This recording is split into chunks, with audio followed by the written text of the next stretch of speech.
you're new to Ashes of the Creation, you're deciding what class to play, this video will save you a lot of time. Because the mistake most new players make is choosing a class based on what sounds cool, and then realizing 2 hours later that the playstyle doesn't fit how they actually like to play games. So in this video, I'm going to walk you through the 8 primary archetypes in Ashes of the Creation: the Tank, Cleric, Mage, Bard, Ranger, Summoner, Fighter, and Rogue. And for each one, I'll explain what the class does in a team, how it plays in PvE and PvP, what kind of abilities you'll be using most of the time, what stats usually suit its best, and practical scenarios so you can picture yourself playing it. By the end, you'll know which archetype fits you and you'll understand why. Some quick context, this is about the primary archetypes, not the class combinations. If you've seen names like Spell, Shield, or Knight, they are coming in future updates. Also, because Ash is a PvX game, you're going to be doing a mix of things. You'll be leveling, doing dungeons, fighting for resources, running caravans, and eventually getting into node conflicts and larger fights. So when I describe each archetype, I'm going to keep an explanation grounded in the kinds of situations you'll experience. And as a quick note, Ashes of the Creation is coming on Steam December 11th. So if you're preparing for launch, this is the video that helps you pick the right starting point. If you find this helpful, leave a like, and at the end, comment which archetype you're leaning towards. Alright, let's start from the front line and work our way through.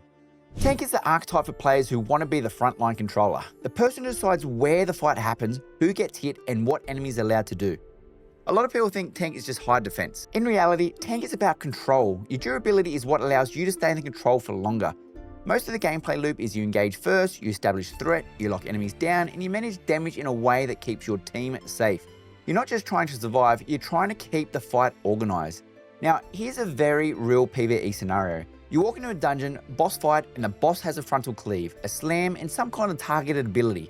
If nobody controls the boss turns constantly, cleaves the group, and your healer is forced to a non-stop emergency heal. And that's how teams die. Tank makes this clean by holding aggro, facing the boss away from the group, controlling positioning, and using defensive tools at the right time. The reason tanks are valuable in PvE isn't just that they take damage, it's that they reduce chaos, and chaos is what causes wipes. Now PvP. In small fights and larger fights, your job is often to win space, meaning you create safe zones for your backline and you deny space for the enemy.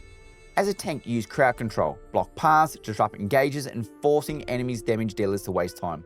So in PvP, tank is not just hard to kill, tank is the archetype that keeps your team functional under pressure. Ability-wise, tanks tend to lean into taunts and threats, damage reduction and shielding, stuns, knockdowns, pulls, and other hard crowd control, and abilities that protect allies directly or indirectly. Stats-wise, tanks usually want constitution as a priority because you need health and durability to stay in control. And strength tends to matter because it helps with frontline pressure and keeping enemies focused on you. If you want to play tank, you should enjoy responsibility, positioning, and controlling the fight. If that sounds good to you, tank is a great pick. Now, if the tank is about preventing damage through control, the next archetype is about preventing death through healing. Cleric is the archetype for players who want to be the team's primary healer and support backbone. I want to be very clear here. In most MMO group content, healing is the role that has strongest impact on whether a group succeeds or dies.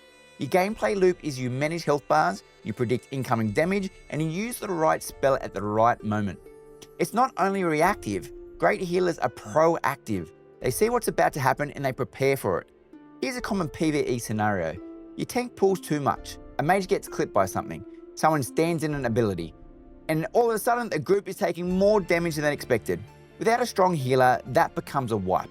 With a cleric, that becomes a saving moment. That's why clerics are always in demand. They turn messy runs into successful runs, and they allow groups to take on harder content earlier. In PvP, the cleric is often the win condition. If your healer stays alive, your team can take longer fights, reset health, and outlast the enemy.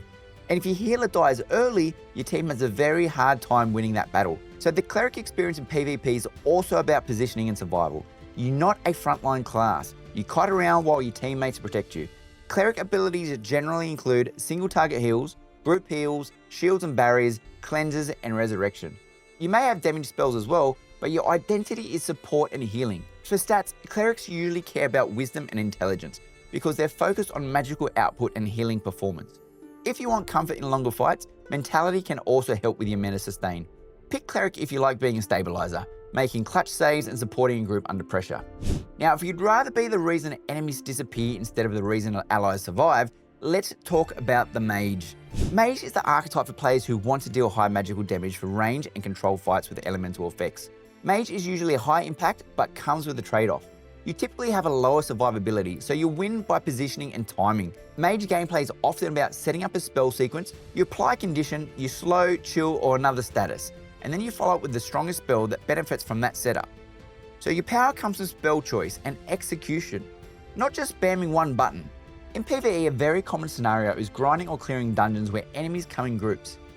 This is where mages shine. When enemies are clumped or stacked, your AoE damage turns packs into quick clears. And this matters more than it sounds because faster clears mean faster leveling, faster gear, and smoother overall starts. In PvP, mages punish bad positioning. If enemies group too tightly, you punish them with AoE. If enemies try to hold a point without moving, you force them off it. That forcing function is important. In PvP, movement is survival. When you force movement, you break formations. When formations break, teams lose control. A mage's rotation usually has high damage nukes, AoE spells, slows and roots, and other forms of crowd control or zoning tools. Stat-wise, mages usually prioritize intelligence for raw magical power. Then wisdom often helps with casting performance and crits. And mentality can help with mana and survivability in a longer fight. Pick Mage if you like range damage, spell combos, and controlling space through pressure. Now, if you like the idea of impact, but you want your impact to come from making everyone around you stronger, Bard is next. Bard is a support archetype for players who want to influence fights through buffs, debuffs, and tempo. The simplest way to understand this is you make your team better at whatever they're doing. This is a great hybrid class. This can be damage, survivability, mobility, resource sustain, depending on your loadout. Bard gameplay often maintains a buff or aura, rotate support abilities, disrupt key enemies, and constantly decide what your team needs next. It's less about one big moment and more about constant value over time. In PvE, Bard is the class that makes average groups feel coordinated. A lot of dungeon problems come from small inefficiencies. Fights last too long, the healer runs low on resources, or damage spikes aren't handled cleanly. A Bard improves the entire flow. Buff shorten fights, shorter fights reduce risk means fewer wipes. So Bard is support, but it supports that translate into real results. In PvP, Bard is extremely valuable because the fights are often decided by tempo. If your team gets to act freely while the enemy is slowed, disrupted, or out of position, you win trades. That's why good support in PvP is often more important than raw damage. Expect Bards to have party buffs and auras, debuffs that reduce enemy effectiveness, crowd control tools, and sometimes off-healing or utility support. Stat-wise, Bards usually like intelligence for magical effect strength, mentality for sustain, and wisdom for casting performance. In group situations, the class is amazing for providing the group with mana. Bard if you like being a force multiplier and making your whole team perform better. Now, if you want range damage without long cast times and you prefer precision, the Ranger is a very strong option. Ranger is the archetype for players who want range physical damage with a focus on precision, movement, and target selection. Ranger is often a comfortable pick for new players because it's straightforward. You're dealing damage from a safer distance. You choose targets, maintain distance, apply pressure, and punish enemies who move poorly. In PvE, one of the biggest advantages of the Ranger is that you can keep doing damage while avoiding a lot of the melee damage. Many boss mechanics punish melee positioning. Ranger reduces the risk while still contributing strong damage. And in progression content, staying alive matters more than perfect damage. In PvP, Ranger is a skirmisher. You excel in starting damage early, keeping pressure on targets and finishing enemies who try to retreat. You also tend to be good at controlling engagement distance with slows or mobility tools, which matters a lot in open world fights. Rangers commonly use high damage shots, debuffs like slows or bleeds, and target focus tools such as marks that help your team delete a priority target. Stats usually lean towards dexterity first, then strength for additional physical power. Pick Ranger if you like range combat, steady damage, and controlling fights through spacing.